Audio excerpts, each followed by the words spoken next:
This might be like a weird comparison point, but I was thinking about it a lot during the film. But putting this film in conversation with The Adventures of Tom Sawyer by Mark Twain, I think it was just like an interesting, like, a thought exercise in my mind because The Adventures of Tom Sawyer is about like a mischievous boy growing up in the South, but it was significant at the time because it really humanizes and changed perspective around how children were viewed in that time period in America.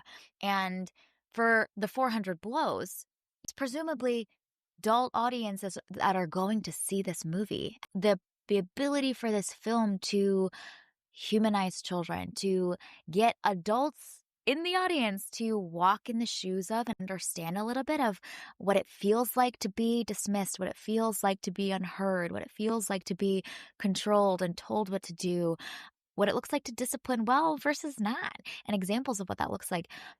It's just a fascinating, like, mental thought exercise to think about, like, the impact that the 400 Blows may have had beyond just it being like a great piece of art and a great film, but even just like shifting and changing perspectives of perhaps French adult audiences at the time in the 1959 into the 60s.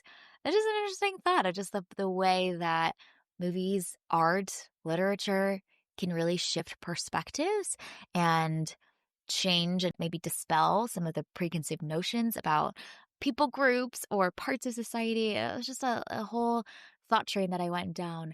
And I don't know enough about this film to know its legacy or its impact. And maybe we will never know. But I loved thinking about the ability for this film to move parents, touch parents that may have been in the audience in the room at the time.